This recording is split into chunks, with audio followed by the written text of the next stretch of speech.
Hey everyone, welcome to Tent Talk, the Farmers Market podcast. This podcast is all about farmers markets. Whether you're a farmers market manager or a small farmer or food maker selling at farmers markets, you have found just the right podcast. I'm Kat Fields-White. And I'm Bridget Myers. We're longtime farmers market managers, educators, and consultants. Today, we are going to chat about surveying market participants and shoppers as part of winding up our seasons. Today's episode of Tent Talk, the Farmers Market podcast, is supported by Wurks, providing a single, multifaceted tool to manage your markets, schedule your farmers and vendors, create market maps, and maintain up-to-date data on attendance, space rent, sales, and more. Give up that stuffed 3-ring binder and free up your time. Did you know that Wurks subsidizes their clients' attendance at Intense, the farmers market conference, every year? It's one more way they listen to what their users need. Click the Wurks logo on the resource page at farmersmarketpros.com to get started today. Ooh, speaking of Intense, the farmers market conference. Coming right up. Where did this year go? Oh my gosh. Time's flying. We say that every year. We're like, oh no, it's coming. Yeah. So super early bid pricing ended this last week. Yep. But we still have early bird pricing. A little bit better deal still than full price, and that'll go on until the end of the year. So still time to register and save a little bit. We really want to see you in San Diego. We've still got an affordable ticket available that's a little bit cheaper for folks that are under a budget crunch. No questions asked. If you need to utilize that, go ahead. If you don't need to, and you can afford to help us subsidize some of our attendees' fees, pay that early bird price. And get your tickets, because then as you go through your winter, whatever your winter looks like to you, you can have something like a light at the end of the tunnel in the springtime, something to look forward to. I know, that back of the mind thing, if I've got something special planned. Yep. Trip to San Diego. Not a bad thing to look forward to. Not a bad thing. Get your tickets. Well, welcome back to Tent Talk, everybody. We are seeing so many last market of the season posts, and even though the fine print often says, see you in 2 weeks at our first indoor market or winter market or holiday market, this still seems to be a time for wrapping up one phase of our market year. It does. Even year-round markets feel that way. I mean, as one year ends and the next year begins, even if we don't actually take a break, it still feels like, here's the wrap-up, here's a new beginning. It's all kinds of things we do to close out one year and celebrate the start of the next. We've talked about a few of those on a recent episode: bookkeeping, annual reports, vendor appreciation events. Appreciating your staff, things like that. Just celebrating, the end of a calendar year, even if you're at a year-round market. So it's a nice way to kind of wrap that up. But today, let's talk about surveys, which is a great tool to use when you're wrapping up your year. We've had some discussions in our private Facebook group about the best way to conduct surveys and what kind of things you can learn from that process. Yeah, it's a great thing to do. Do as we say. Not as we've never done a survey. Not as we've done an annual never survey. Done. Have we? Why? I don't know. Okay, I know why I'm afraid of doing them, but we're going to talk about this in this episode. So okay, I'll tell you my feeling on it. We'll know soon why we don't do them. Yeah. Okay. Well, me at least. I don't think you have the same issue as me. But so who are we talking about surveying? Well, so most surveys that we'll talk about today are directed to farmers and vendors. So we're talking about market managers surveying the farmers and the vendors that participate in our markets. Certainly, if you are a farmer or vendor, you could also be doing a survey, say, with your customers. What did you like about what we introduced this year? Or you could be surveying your staff. My hunch is that most of our farmers and vendors don't have big enough staffs to survey other than, you sit down and have a cup of coffee and say, hey, how's it going for you? That's about the extent of your surveying requirements. But you could survey your customers. Yeah, for sure.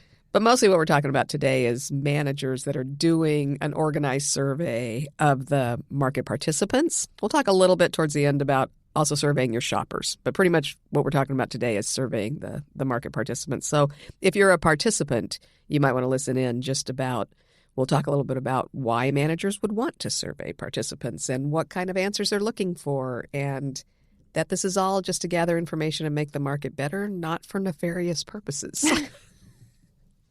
Aren't we just in an industry where everyone's just a little bit skeptical? We are. That's kind of the part of the charm of our kind of niche industry, and that's including market managers. We're very suspicious folk. Why are you asking me that? What are you trying to do?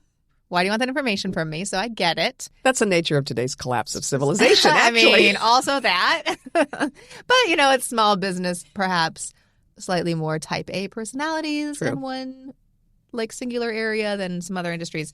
So yeah, just being aware that, some people might not know why a market manager would be surveying them and what kind of information to give up. So kind of talk about how to kind of make it be honest and upfront with your vendors about why you're asking for the information, what kind of stuff is most helpful. For sure. I mean, that's really one of the things. Some of the ways to incentivize responses is to be really communicative about why you're doing the survey. Mm-hmm. This is not a way to justify higher booth fees. I mean, that's the first where people go, especially if you're asking anything about how their sales have been this year.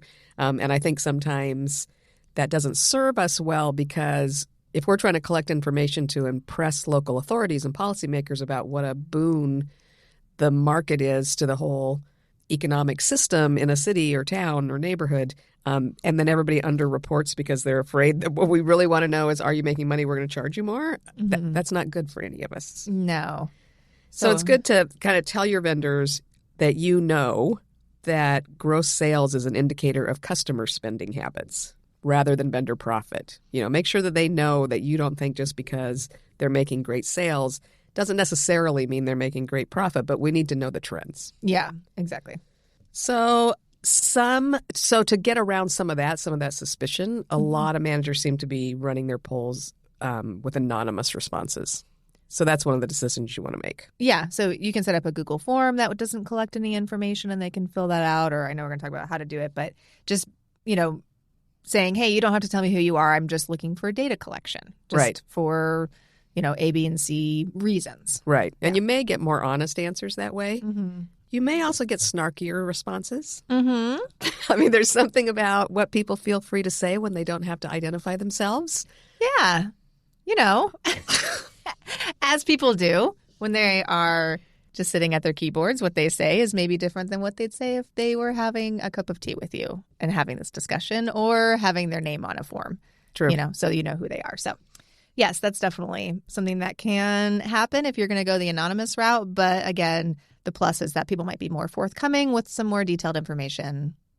Who knows? It just depends on the group that you're surveying. And, most managers find that they get limited responses just because farmers and small business owners are busy. So not everybody has time to answer the poll. It is the nature of things, heads up, that negative folks tend to be louder and more likely to respond. Maybe they feel a need to let you know of something that's bothering them that they need fixed, rather than positive folks who are just moving forward positively and don't necessarily feel a need to share that. So that can make managers hesitant to solicit comments, especially anonymous comments, by doing a survey. We get that. We get it, right? This is the reason I don't want to survey anybody, because you know how I am. If you have something to say about me, say it behind my back. This is my orientation in life. Don't say mean things to me.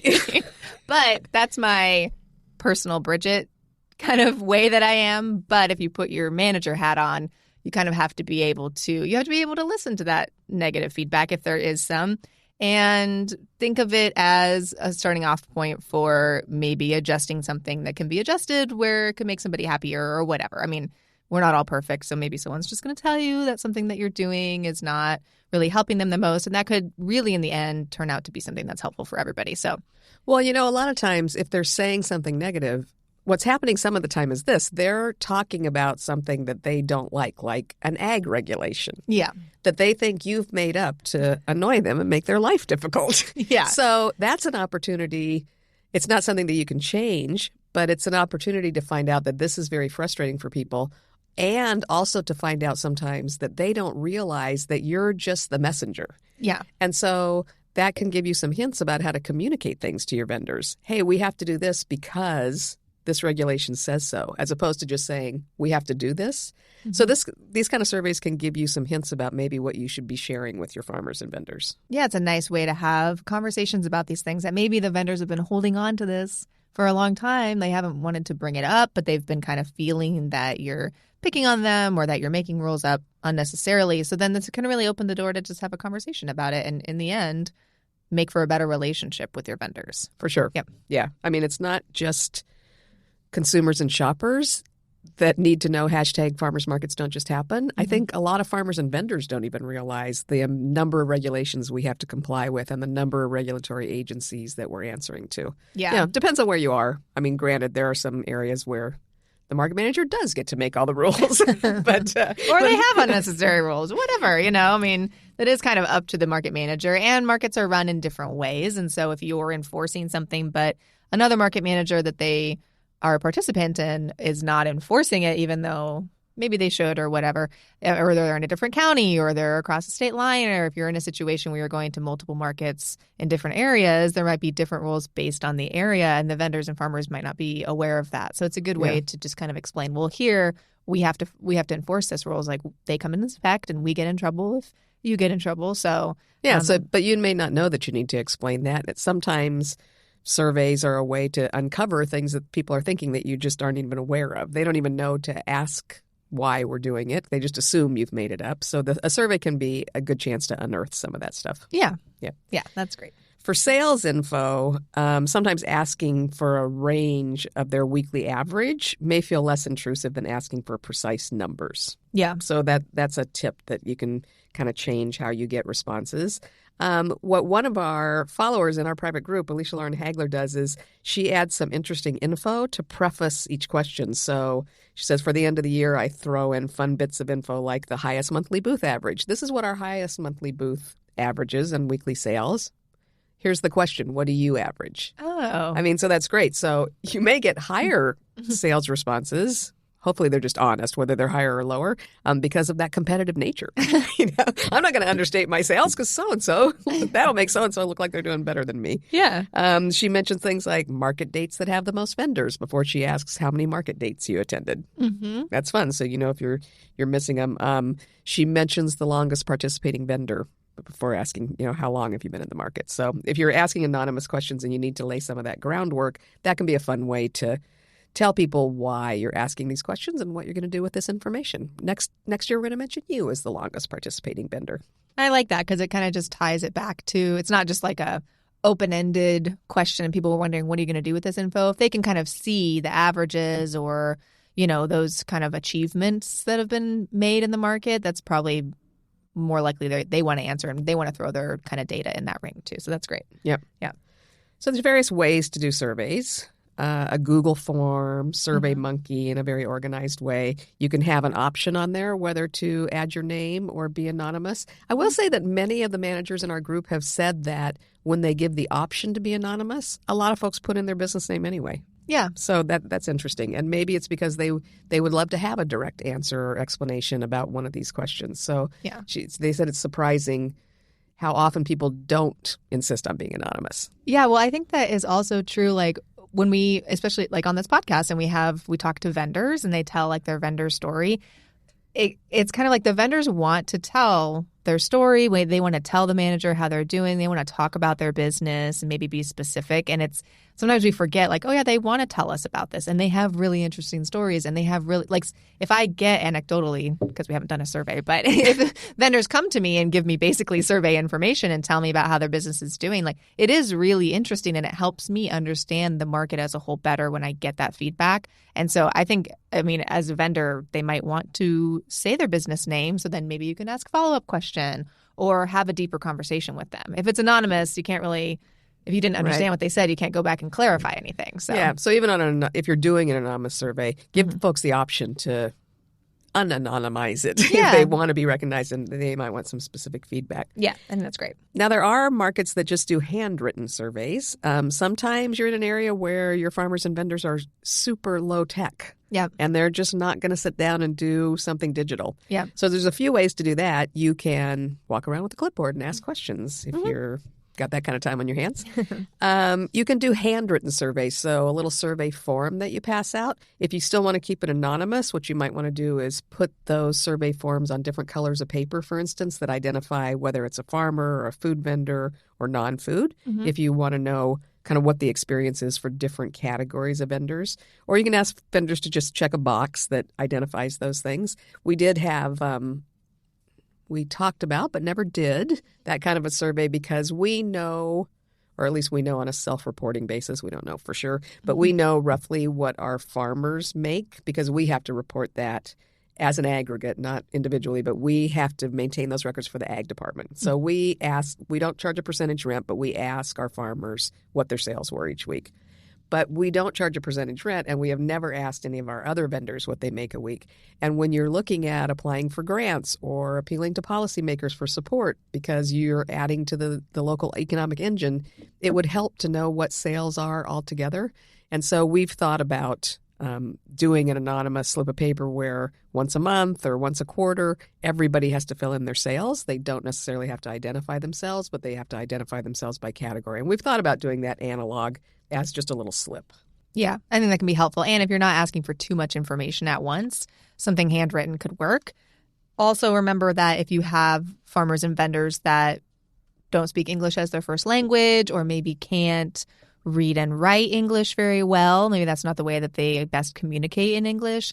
If you're able to have these surveys in different languages and get it translated to Spanish and then have somebody that can translate their answers to That's you. huge. That's super huge. Yeah, because I mean, I would say most of our vendors are English speaking and they email us regularly and can communicate via English. But we do have a handful of vendors where I don't think they could fill out a form in English and, submit the information that's really important. And you don't want to miss out on that part of your market just because of a language barrier. For sure. So somebody that can mind. facilitate that, if you have a volunteer that's bilingual or if you've got somebody that can translate the questions even into a written form, that's super helpful. Yep. South Durham farmers markets periodically ask each vendor to write the date and their total sales amount on a blank raffle ticket. Oh, there you go. And so, the vendor keeps that raffle ticket with the little raffle number on it, like you do for raffles, for tickets of games and things. Yeah. And then that information gets dropped in and they pick one out. So you can get a prize for filling out your information. I love this. Incredibly clever. Let's and then a incentivize. volunteer collects them each week and does the drawing and gets the prize back to them so they don't even feel like the manager knows who it is. I thought that was so smart. That is so smart. Yeah. And it's like kind of make a game out of it, like kind of make it fun, so it doesn't feel like another task your vendor has to do because they're all very busy, farmers and vendors. And so if it feels like just another piece of paperwork in their already probably very paperwork heavy job, that's great. Just make it fun, make it simple. Don't ask them to write a novel, those kind of things. So that's helpful. Mm-hmm. So when you're structuring a survey, you can do various kinds of questions. You can do multiple choice, which is definitely faster for them to answer and for you to tabulate. Mm-hmm. So that's easy. Or you can do open-ended questions where you will get more information and sometimes surprising answers, but obviously it takes more time for them to answer. It takes more time for you to collect that information and put it into some kind of format that shows you a trend. Yeah. So here's some tips, though, on the kinds of questions you're including. If you include a self-evaluation question, that can be helpful for two reasons. It can tell you kind of what kind of training or support you might be able to lend to vendors. And when they answer those kind of questions, it might make them a little more charitable and empathetic when they answer questions about each other or about management. So you start with an open-ended question that asks them to self-evaluate.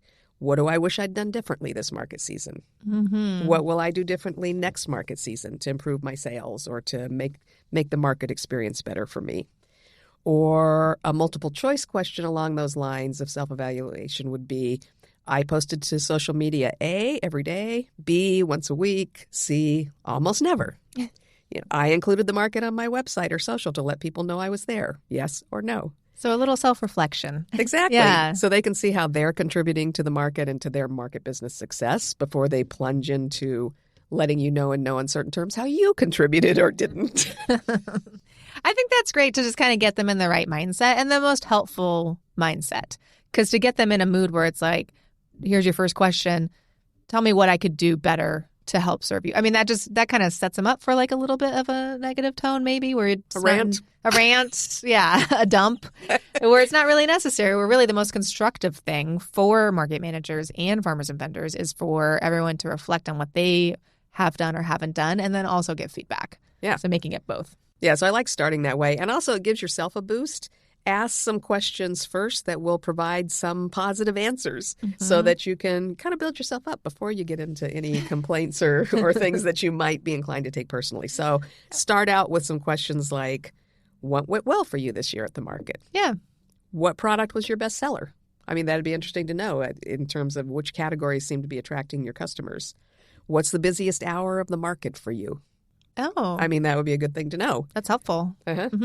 For one thing, you can then start promoting to early birds, hey, the busiest hour of the market is at 11 o'clock. Get here early if you want to get better sales. Or think about doing some promotions for early bird or happy hour sales towards the end of the market. Oh, yeah. I love that. If you usually sell out, what time does that typically happen?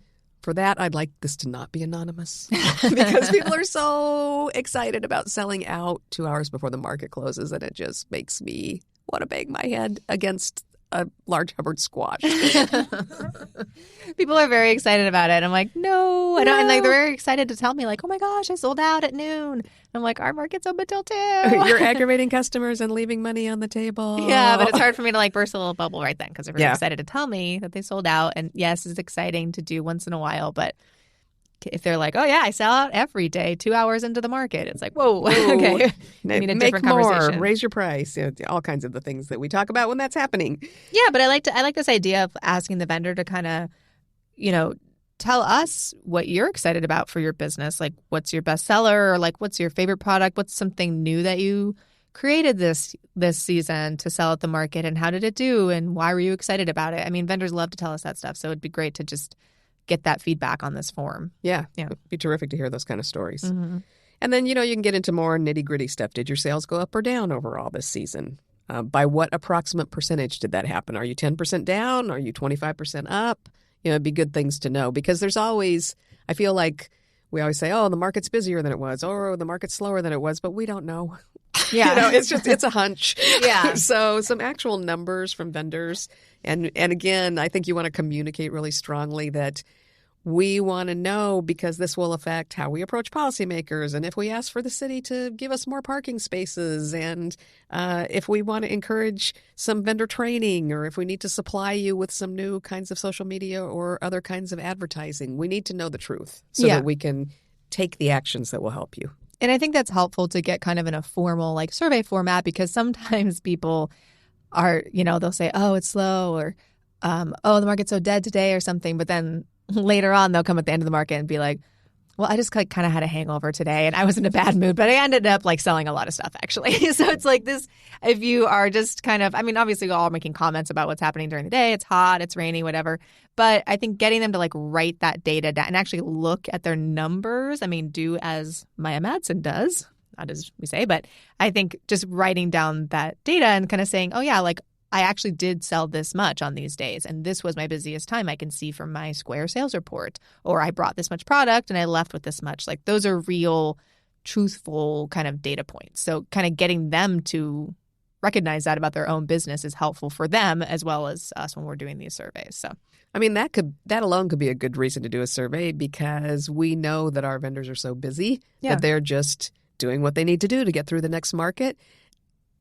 Making them, or at least strongly encouraging them to answer these kind of questions more precisely, might push them into a really productive thing in terms of looking at their own numbers and seeing where they are. Do they have a sense that they're down, but that's really just because they're exhausted? Are they really up? And so, hey, maybe they could afford to hire some help and not be so exhausted. If people take the time to look at their numbers, they can find out amazing things. And this may be one way of helping them to realize that, hey, it's the end of the season, it's the end of this year, it's the end of the quarter. Let's take a minute to actually look at, not just go on a hunch, but let's really look at what your numbers are. Yeah, I think that's so helpful for lots of reasons.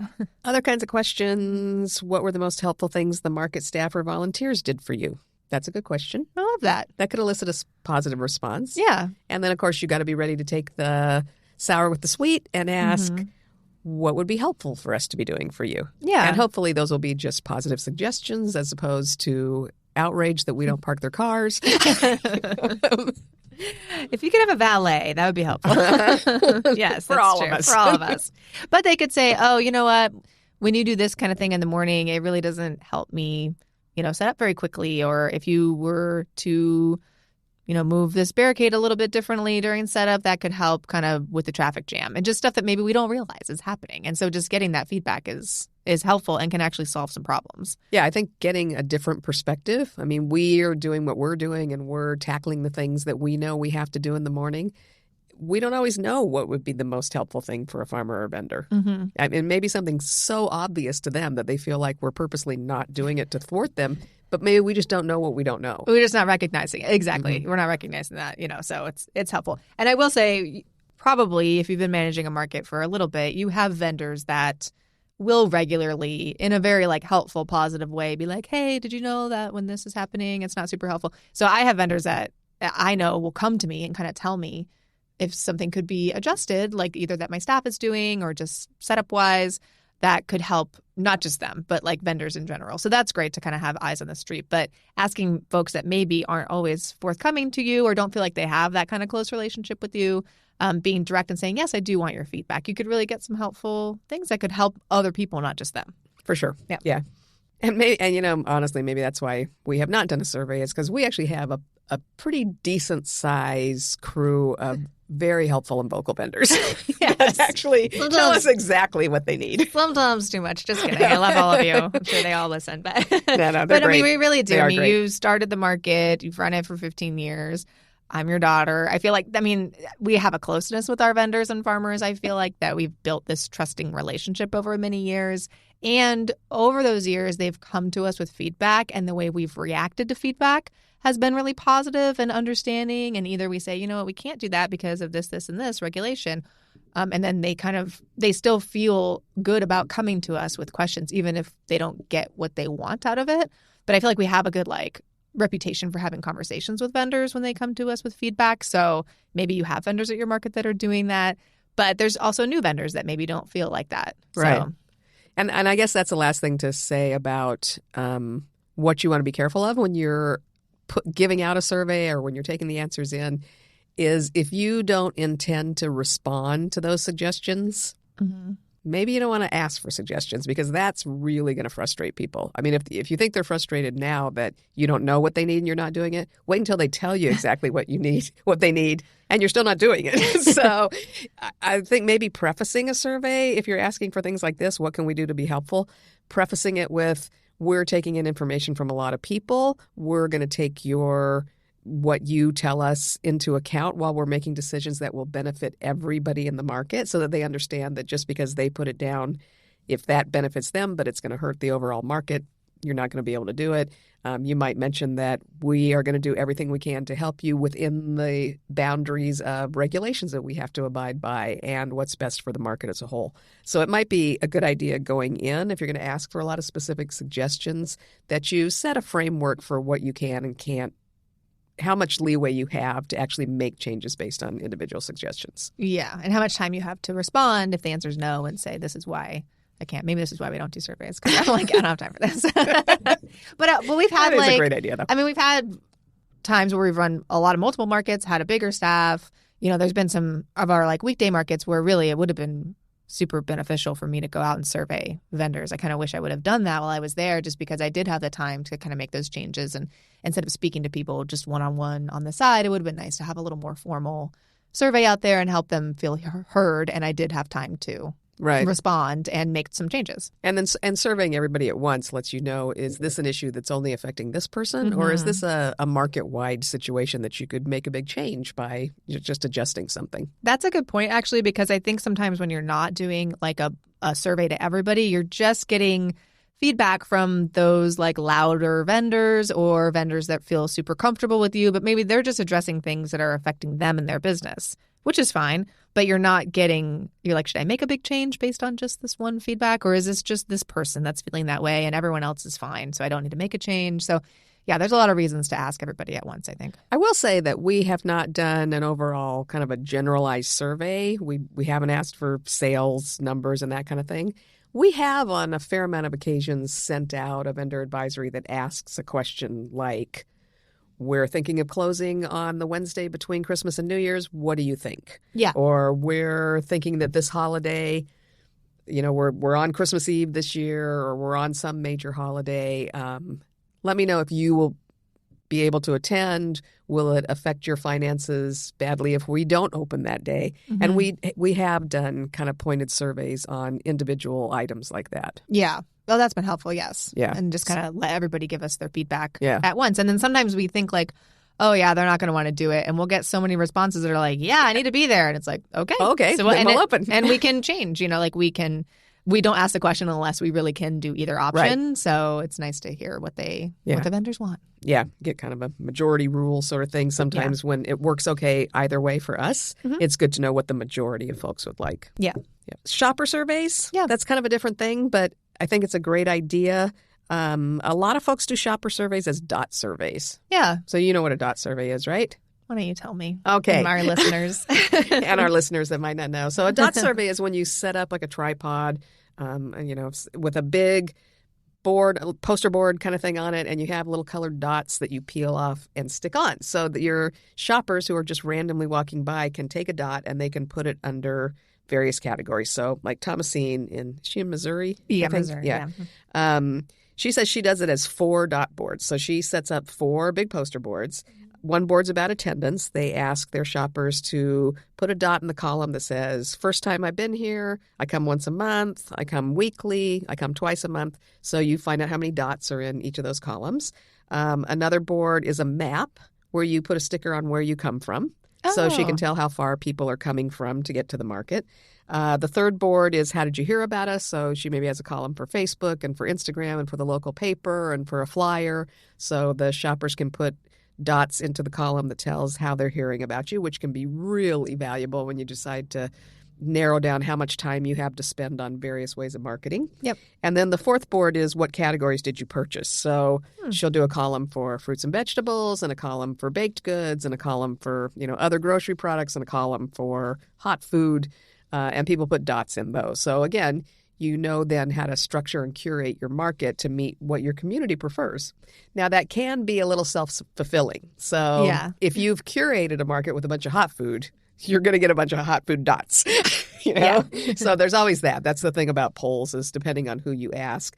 I mean, I've been working with a market in Pennsylvania, and they did a big shopper survey. And then we had a big discussion and agreed that the people that we really needed to survey are the people who aren't coming. So how do we do that? Mm-hmm. So clearly what we're doing is working for the shoppers, the ones that are always coming back to see us. How do we survey folks that don't come to the market? And we actually did a similar thing for the Intense conference last year. We, as usual, sent out a survey to the people that attended, but then we took our email list and said, hey, specifically if you did not attend the conference, please respond to this survey. What time of year would be better for you? Why didn't you come? Was it financial? Was it time? You don't have enough staff to take off.